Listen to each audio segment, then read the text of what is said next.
What's going on, guys? Welcome back to another episode of This is Oklahoma. Mike Hearn here, your host, back with another episode. Exciting news. This podcast is presented by the Oklahoma Hall of Fame, who have been telling Oklahoma's story through its people since 1927. Follow them online at oklahomahof.com, and then definitely follow them on Instagram for all the information that you need, because I'm sure that's where you follow us as well, at oklahomahof. Let's get into today's episode. What's up, guys? Welcome back to another episode of This is Oklahoma. Mike Hearn, your host, back with another episode.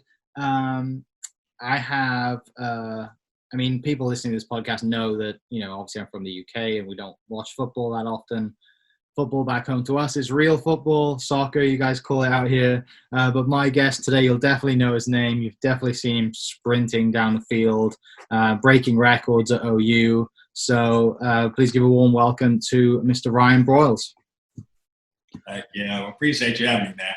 Thanks, man. I appreciate it. As we just chatting a little bit before we started recording, and being a real estate agent myself, and knowing the scene that you've got yourself into now, and how you've decided to create your future and build for the future from an early young age, like that's fascinating to me, and we'll definitely dive into all that later on in the podcast. But for now, you tick all the Oklahoma boxes, right? You're born and raised here. You went to high school here, and then you go to OU. It's like written on the wall, right? From a young age, it's like there's the dream is to go play at OU, I assume, and then you just get after it. Yeah, well, you grow up here, and you'd expect that people are born into being Sooners. My father's from Chicago, so we were more NFL until really. Probably in late middle school. I think I went to my first game probably in 5th grade. And then I didn't really start going back to OU games until I was getting recruited.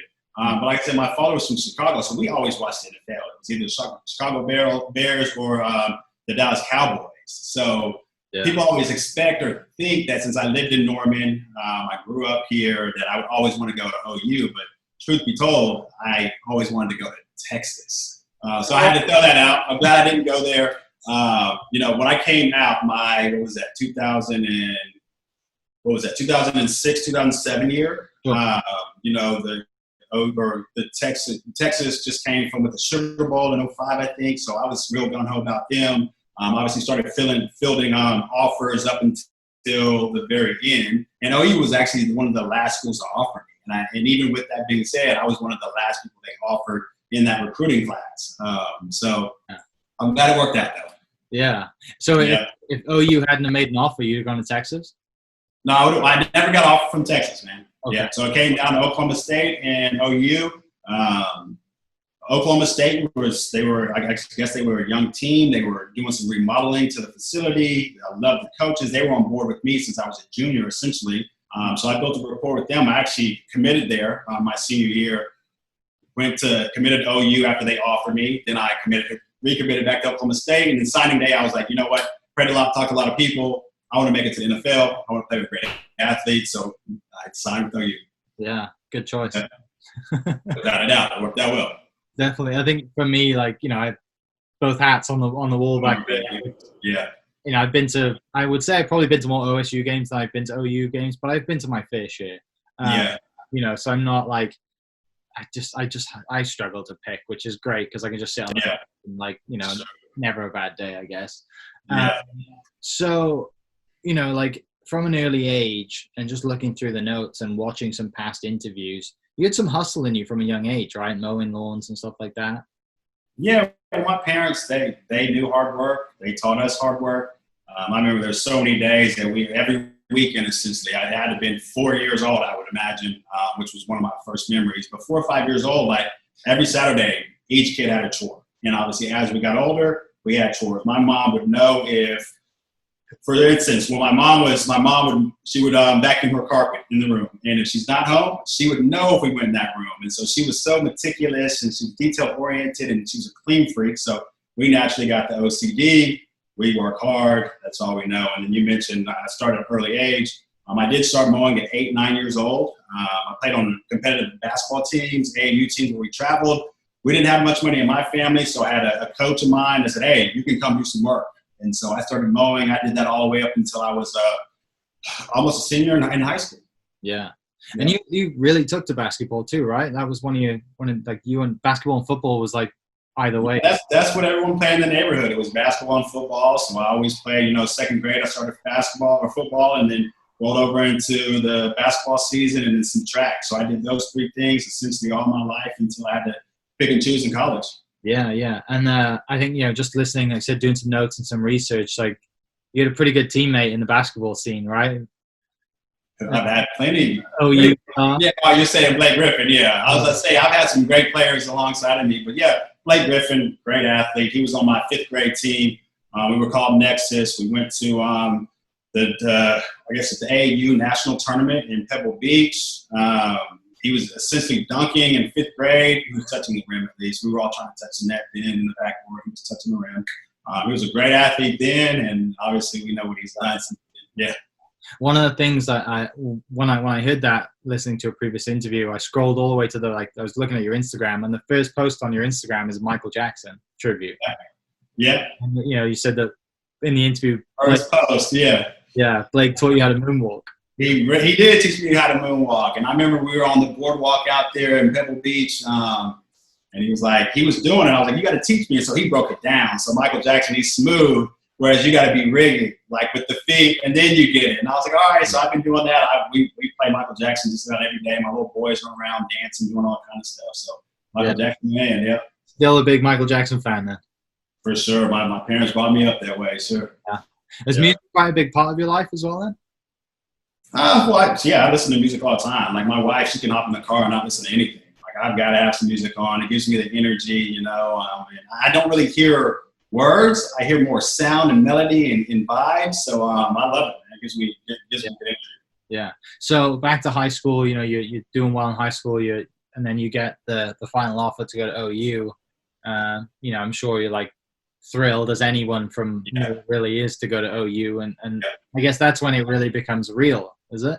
For sure. Yeah, I mean, I was the number 3 player in the state, so I got a lot of offers, a lot of Big 12 offers, had some Big 10 offers, some SEC. OU came in late, so believe it or not, when I came in, I was, they recruited or I guess offered a kicker before me. And you know how in sports is you want the quarterback, you want the athletes, and then the kickers last. Well, anyway, they offered a kicker before me. So when I signed, there was a lot of, even some of my friends that were saying, man, maybe you should have gone to OSU. There's going to be less competition to play there, and then obviously the media plays a role in it. Some people saying he's not big enough. He's 163 pounds. He's not fast enough. He's not tall enough. So I came with a chip on my shoulder, and so it was like, okay, I'm here to prove people wrong. It wasn't like I made it, and I don't ever feel like I essentially made it, but there was one game, my first game at OU, where I was like, okay, all this work is paying off, and I was making plays when it mattered, and so that's what catapulted me, just the confidence to keep going. Yeah, and I mean, like you said, you're 5'10", right? 5'10", yeah. 5'10", and then, but you're pretty good at high jumping back in high school, right? Yeah. So, I mean, I'll elaborate on that for sure. So, as an athlete, as a football player, I played football and then basketball, and then obviously you have the off season where if you don't have an off season, the spring sport, you got to go back and work out with the football team. Mm-hmm. I balled on the football field. I'm not trying to be in the weight room, so I went football, basketball, and then I went track. So the thing is when I was a freshman, the coach was like, "Hey Ryan, you've got to run when you're here. You got to run." And I'm like, "Oh, I'm not really here to run, so let me go over to the high jump, right?" And so I did that every year, and then my junior and senior year, I came in second place. At least one of those years, jumped 6'10". It's the record at Norman High still to this day. And a lot of people, he's 5'10", how to do that? I don't know how to do it. I just was jumping and being an athlete. But yeah, I got beat by a guy that went on to high jumped. I think it was Texas A&M or something. He jumped 7'1", 7'2" both years. I got beat. But yeah, I was jumping, man. Yeah. Not bad. Yeah. Just a second sport that you didn't really want to do, I guess. Without a doubt. But hey, anything I do, I try to excel. So I was like, all right, I'm pretty good at this. I had a coach come by and say, "Hey, Ryan, these are the steps. This is what you can do." And so I'm like, in my back, like, okay, this is working. Yeah. So, like I said, you go to OU that first year. I mean, you start breaking records pretty much from game one, right? Mm-hmm. Yep. So that's the game I mentioned. I redshirted my rookie year. My freshman year, redshirted. I was on scout team all year. I was on scout team quarterback sometimes. Obviously, I was at the receiver position. I learned a lot about the game. I needed to get stronger. I needed to get smarter. I learned about coverages. I was running different route trees because I was on scout team versus our starting ones. And so that gave me the confidence when I'm making plays as a freshman against seniors on the defensive side of the ball every day in practice. I remember there's many times Coach B would come over and be like, right, make sure you run what's on the card. Because I don't know if you know, but if you're on the scout team, they don't just say a play. You're literally looking at a piece of paper, and it'll say run a 5-yard slant, right? And I'm like, you have your guy set up for me to lose, so I'm going to run a 3-yard slant.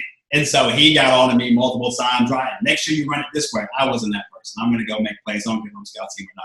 But yeah, that honed my skills. My first year, my first game, my redshirt freshman year versus Cincinnati, I got off really quick. And it's crazy looking back on it now. The first play I was in, I catch a ball, I run about 40 yards. The second play, I hustle across the other side of the field. I catch a corner route, so touchdown. So catch, touchdown. The first 2 plays, and my confidence was, I'm here, I can do this. Yeah, you already got a chip on your shoulder, and you didn't really need an extra confidence boost. And now Not after that. I get in, and they called the plays for me, and I was like, all right. And so then I went to Washington the next game. I remember catching a slant route, went about 70 yards, had entourage of my guys down there blocking. I scored another touchdown in that game, and I was like, I'm a redshirt freshman, I'm doing this. So then obviously I just built that confidence over time, and, I ended up as one of the greatest ever at OU. Well, and you also had great quarterbacks, right? You can't beat that. Not just quarterbacks. Sam Bradford my first year, Landry Jones. You had offensive linemen, great offensive linemen, guys that are still in the league, tight ends. We had you can go across the board. We got receivers. We had the whole shebang. Obviously, great play callers as well. We had to have a good defense to get the guys off the field, so our guys can even continue to rack up stats, which we did. So it was a team effort, man. Yeah. What was the biggest, biggest change, from high school to college ball? It was just putting on muscle. That's the biggest thing. Guys turn into men at, I don't know, call it 18. You're playing against 21-year-olds. When you get out there, and it's just getting in the weight room, understanding what it looks like to hustle, what it looks like to work hard, which I did that in high school, but you're not only competing against guys in the state, you're competing against a guy that's trying to get a job. You're not just getting a job in college. You got guys trying to get to the league. So it was just the mental switch where it's like, okay, these guys are really competing. There's no taking plays off. My coaches' jobs are on the line, so they expect us to produce. And so it was like, okay, then we've got to do our job. And I never wanted to be the guy where a coach believed in me and I happened to mess up. I didn't want to get put on the bench. I didn't want to get the coach fired. So you just got a different perspective. Yeah. Was it pretty soon, soon as you get to, you're at OU and you've got all these facilities around you and that mentality kicks in real quick, is it automatically, I've got 4 years to prepare for the NFL? No, obviously everyone talks about making it to the NFL. I probably said that many times as I was a young kid, but it wasn't really a thing until I knew that the scouts were watching film. Okay. So my junior year, it's like, okay, hey, you're eligible. This is when it's real. So, before I was playing my role, I was a young guy with guys starting over me and whatnot, making plays. So I was just like, all right, just play my role, get better. My junior year, it got real. I had a heck of a year, to be honest, that time. Yeah. Or that year, yeah. But it wasn't until my junior year where I really thought about, the NFL. This could truly be a thing, and it's going to be a thing, I guess. Yeah. So great time at OU. You set records. You have a great junior year, and then decide not to go to the draft, which recently watched a great video on YouTube that a recap of that was just done about you in May. Which explained the whole reason why you didn't go, which was basically because you were in the second round and there was the draft class that year was insane. For sure. And it was a lockout year too, so there was a lot that went into that for sure. Which I'm sure you get that question quite a lot, right? You know what? I don't get that. Why didn't you go? Really? I don't ever get that. So not that I was surprised that he asked that question or just talk about it, but it is something we talk about. And it's something that I think about often. What if I would have and never got hurt? You just never know. But at the end of the day, I did what I set out to do. I played the best I could. I got drafted, which was a blessing. And I still went second round even with an ACL. So I feel like that was the best case scenario. Yeah. So you decide obviously not to go junior year. You go, you play your senior year and you play 8 or so games. You get injured. Yeah. ACL. And then, like I said, but still get drafted to the Lions, which you and a couple of teammates got drafted that year to the Lions, right? Yeah, it was Ronell Lewis went 4th round, I believe. We had Travis Lewis, linebacker, went, and then Sam Proctor, safety, went undrafted. So it was 4 of us, man. It was awesome. Had fun times in the locker room just seeing my Sooner boys in there. Yeah. So, you senior year and you kind of figured out that, look, I'm going to the NFL. I'm pretty much getting drafted. And then is that when the whole, like, planning for the money side of things comes in, like the business side of you comes in that thinks, look, if I get another injury, like I need to take care of this money? Yes, it was literally that day that I tore my knee right there on the field here in OU. I went into the training room. My wife comes in. My agent was actually at that game too, and I'm like looking at my wife like, hey, I got to get a job. Like that was just my mentality. I thought that's what it was. My agent's like, no, we'll get you sewn up. We'll get back out there. But at that moment, I was like, the game could change. Like obviously I've been through sprained thumbs. I've been through sprained ankles, but nothing that major. I didn't know what it looked like to come back from. My mindset pretty much changed at that point. Yeah. So at that point, do you start seeking out advice from professors, from friends? Like how does that? It wasn't until after I got drafted in April. We had a rookie symposium. I believe it was in May, maybe. So the rookie symposium, all the NFL rookies go to Canton, Ohio. It's a 3-day seminar. One of the things they talked about was finances and what to expect. And they talked about an article that many people have seen. 78% of athletes or NFL players go broke within 5 years after retiring. I was like, that's not going to be me. I'm blessed to even have this opportunity to get drafted in the 2nd round, to get a little money. I'm going to be smart with it. Yeah. And then that's when the whole, I'm going to live off $60K a year, put the rest of my money in investment. Yeah, that's definitely a snapshot. So I went home. I'm like, all right, what do I need to do to make sure I protect my money? Learn about the stock market, learn about real estate. So in the off season, I picked up books to do those things. Financial advisor came in probably midway through the first year. He asked, what are we spending? I'm like, I don't know what we're spending, So he was like, okay, we'll continue to track what you're spending now. And so we did that over a 3 or 4 month span. I just kept hitting the $5,000 mark. And so that's what we stuck with. And you got to remember, like, I came from nothing. And then obviously college kids, we don't have anything. We get, $700 a month living off campus. I didn't really have furniture. So I just went in with the mindset of like, I don't really need much. Yeah. And so it just kept it basic. And I guess growing up, like the kind of money education through your early childhood and up till you graduate, was just non-existent. You didn't. There was no talk about it. My parents were very private, not just finances, but if there was bickering or something, they tried to keep that away from us. Now there were many days where the water was cold when we woke up. There was days of the electric went off, so I just knew, like you said, I've been doing a lot of things myself. I was paying my cell phone bill, in 9th grade when I first got it. I was paying for my gas when I first got it. I've always paid for my lunch money. So I was always a contributing person to my household, whether I would help my parents or I would just make sure that I was afloat so I didn't be a hindrance to my parents. Yeah. And I think we've got to shout out the green machine, right? Oh, yeah, for sure. That was my first one. That was my parents' hand-me-down. I did the trick for a couple years, man.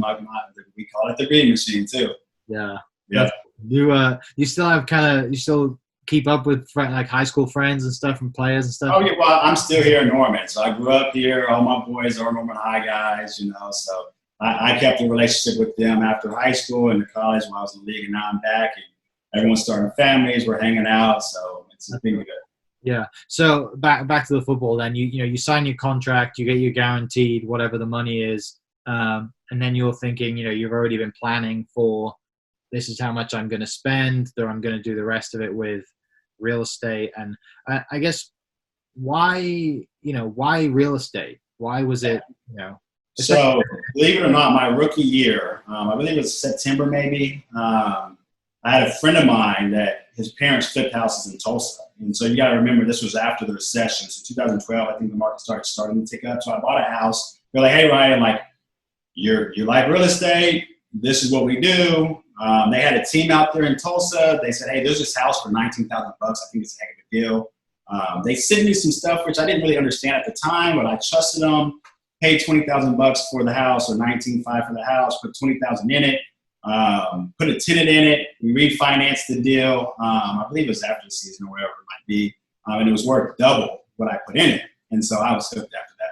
Yeah. Like there's something. It worked for sure. Especially when you refinance and you get some money back, right? Oh yeah, I was like, that's how it works. And so, every off season I would study a little bit more, maybe buy some here and there. And then I didn't go full time until after I retired. And that's when I figured, I'm a real estate person. I'm gonna build a career. Yeah. Do you still have that first house? I actually sold it 2 years ago. Yeah. I always thought I would keep it forever, but I sold it 2 years ago. It was good for us, good to us. So don't have it anymore though. Yeah. So, like things obviously don't go the way that you would like them to in the NFL. You have a great time, but it just comes a time where you have another injury and you've slowly been building this, the future basically just in case for a rainy day. You're going to have your passive income, your real estate kind of empire stuff. So, you kind of move back to Norman, I guess, and then just continue to – how many houses do you have by the time you retired from the NFL? What was that? I was at around the 25 mark, maybe. Sure. Yeah. That was after when I retired, and then when I went full time, I started continuing to buy. I got more aggressive. I learned a little bit more. Obviously, I was here hands on. So then we built the portfolio after that. And we haven't bought anything since it's been a few. It's been COVID happened right before COVID. We got a deal, which was good to go. So now we're just managing our properties. And, if we see a deal, we're definitely going to take it. Right. And, I guess just still trying to, the whole goal with when you're an investor is like the 1% in rent, right? Trying to get that 1% back of the total price, theoretically. That's ideally what you want to do. Yeah. And you can play by that rule. You'll get bid over. Someone is going to outbid you. So as long as you've got good finance and good management in place, obviously there's more detail to it. But you don't always have to stick with the 1% rule. But we like Norman. We like more Oklahoma City. We got properties down in Texas. So we're kind of diversified. And you kind of just shoot your shot, man. Is it all residential? It's all residential, yeah. So I've got single families, and then I've got multi-unit as well. Okay, so haven't wanted to dip your toe. I've had opportunities. I've been in contract with some commercial strip center office, whatever it might be, but I just never pulled the trigger. Yeah, not yet. It might come at some point. I'm comfortable where I am right now. I know what I'm doing. I'm the type of person that I've got to research. I've got to talk to the people before I pull the trigger, and I've been so gung-ho in this field. And then really as of late, we started the real estate sales side. So I'm a licensed real estate advisor. And so we launched maybe soft launch about a month ago. We're actually going to do a full launch here soon.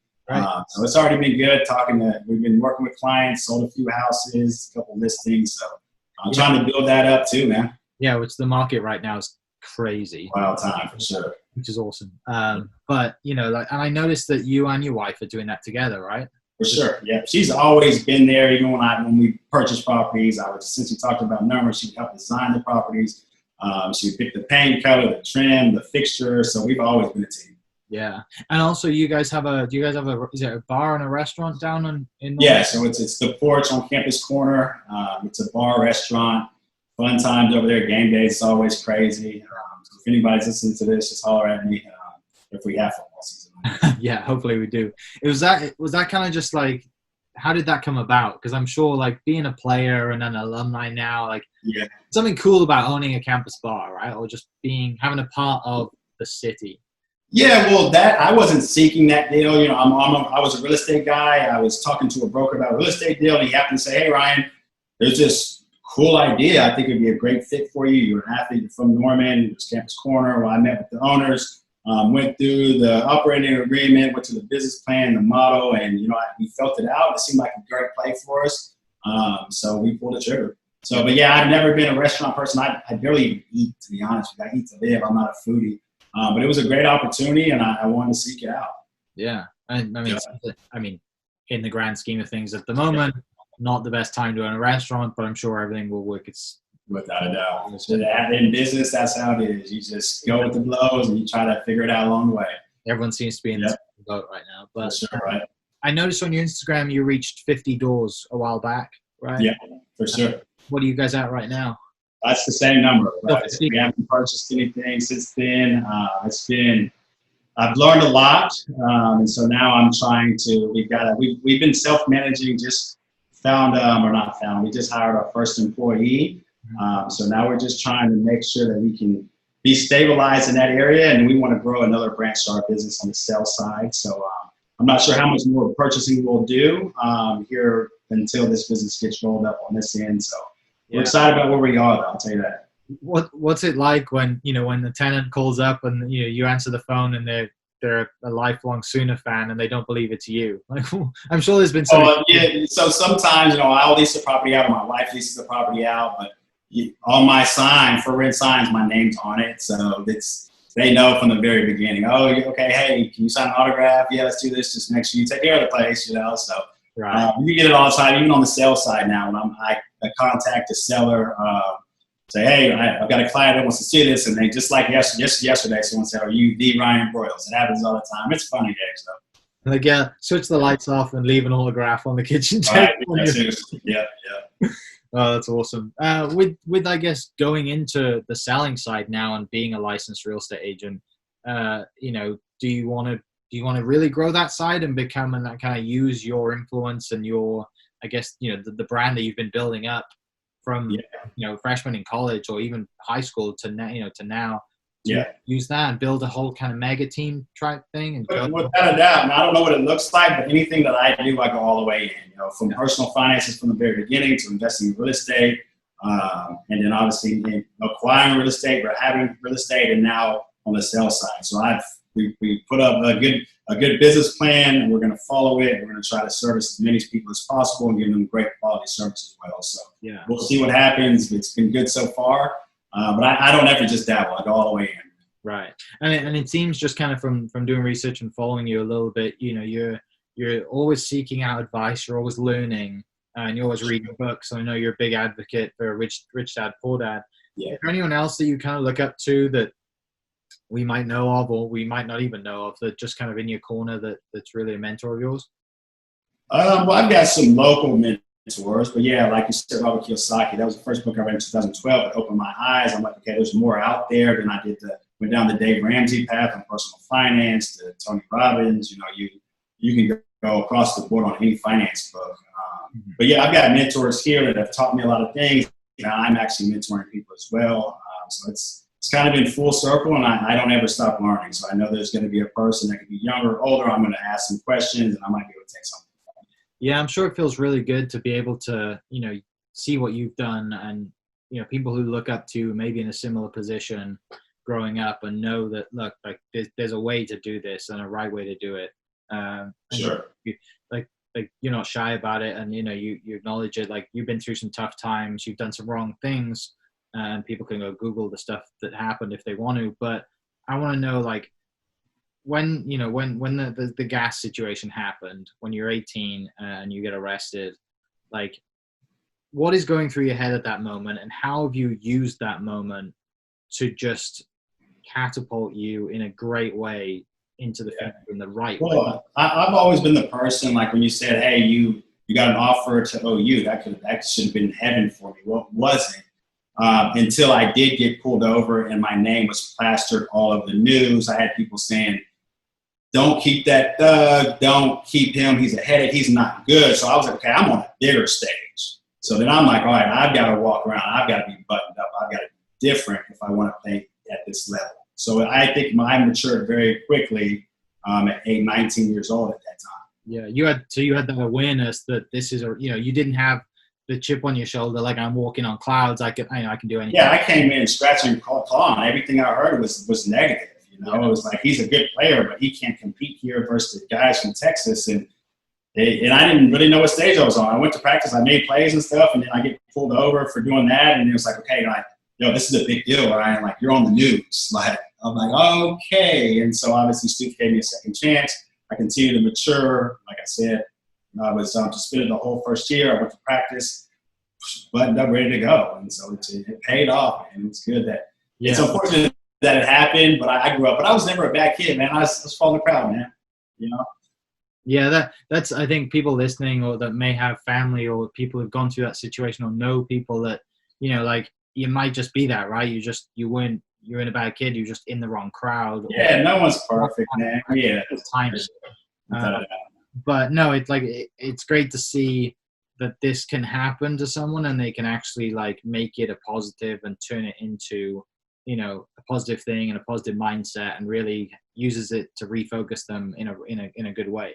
For sure. Yeah, there's going to be two different people. You'll get beat up and you'll either overcome and get better, or you'll just stay stagnant and make excuses, or you might fall off. And I used it to get better, man, I guess. So, back to like now, I guess, and the, building a real estate portfolio, continuing to do that, just kind of holding tight right now, but build on buying rentals, but building on the selling side. What I guess, and also having a new baby, right? That's a huge deal. Yeah, for sure. And you just said you bought moved into a new house. Like you have all this stuff going on at the moment. What's life like at the moment? How's things? Like how's things? My boy's 6 months now.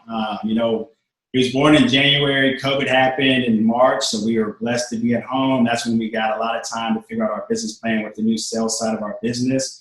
I got a 5-year-old that his school's been shut down, so he's at home. We got an at-home office, so it's crazy around here. But it's life. I've always lived in crazy situations, and it's no different now. And I'll tell you this, I'm very structured on my time. For instance, right here on this wall, I've got a checklist. I've got my calendar. So I try to stay on a schedule. I've been on schedule my whole life in sports, and so I know if there's something important to get done today, I get it done. I don't put it off. So procrastination is really not a hard thing for me. But yeah, I know where I'm trying to be moving forward. I think it's worked for me since I really started my full-time real estate business. I guess on the buying side, but I'm a detail-oriented person, man. Yeah. So you've always had you have a pretty set morning routine, or just daily kind of routine then? Well, yeah. So my first year after NFL, it was very weird. Don't get me wrong. There were days I would wake up and I didn't really have a purpose. And so my first year, I probably gained a little weight. I've always been skinny, but I gained a little weight. I fell off a little bit. I'm like, man, let's just attack what we've been doing. We already started this portfolio. Let's just go and fill it out and do more of it. And so that's when I kind of got back on the schedule. And then when you have kids, you've got to really be on the schedule. They've got sports. My little boy's at home. He's on the sleep schedule. So I've been detail-oriented. I've always been told where I need to be in sports, what time we need to be there, what time you need to sleep in order to wake up for 6 a.m. workout. So it kind of just trickled over into my life. Yeah.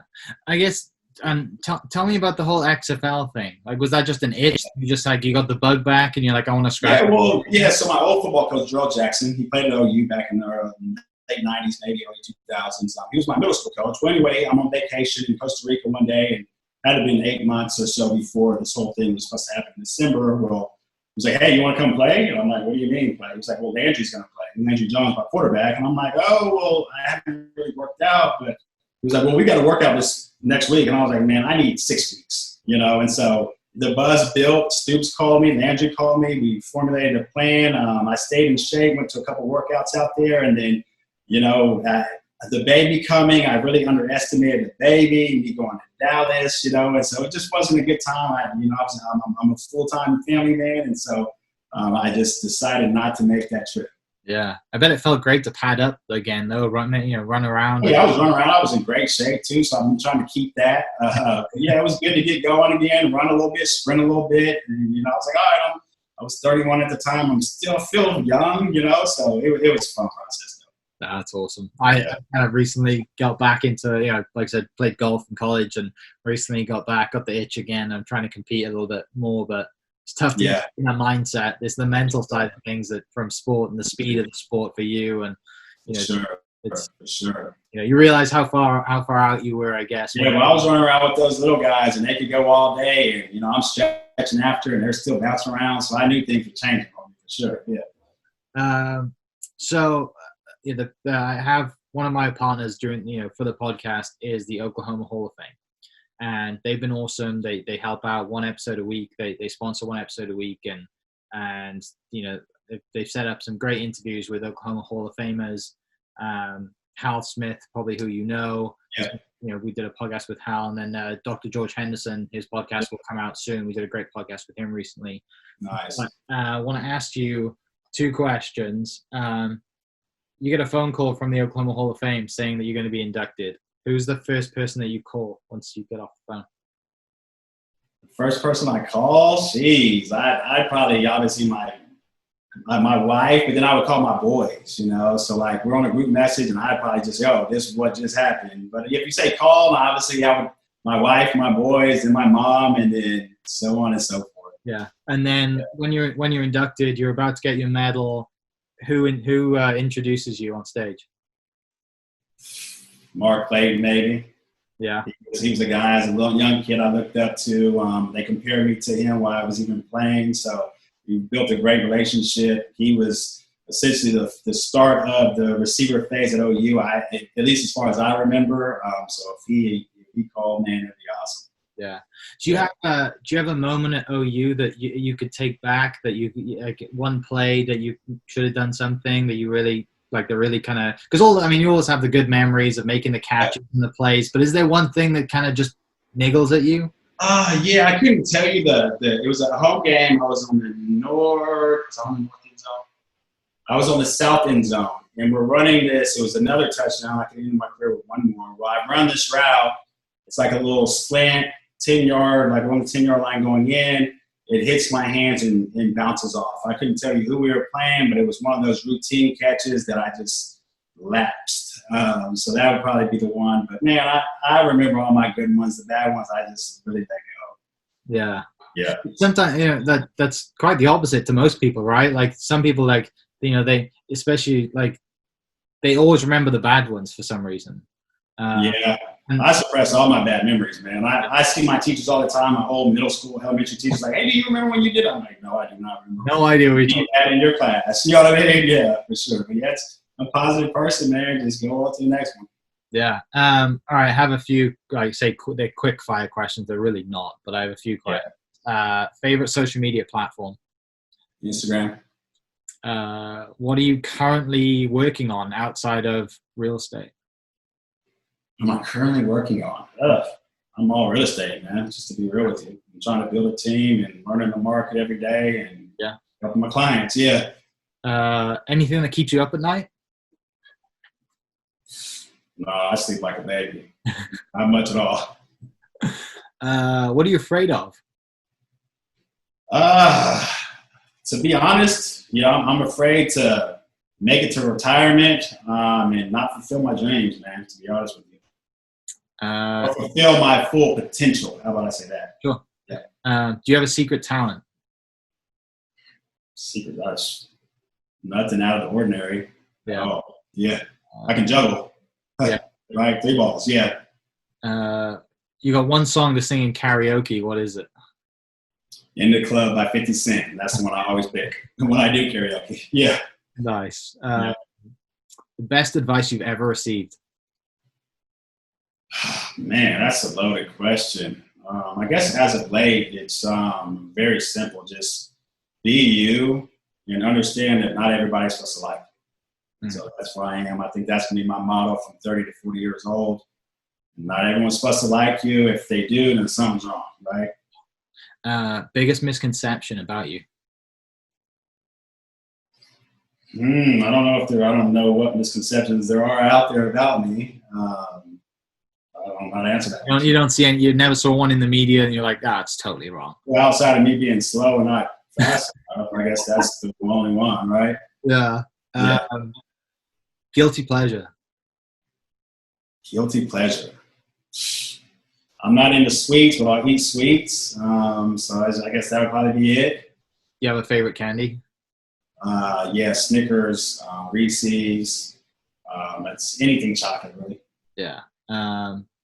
Favorite Marvel movie? Favorite Marvel movie? I'm not into Marvel. I'd make fun of one of my good friends that loves Marvel movies.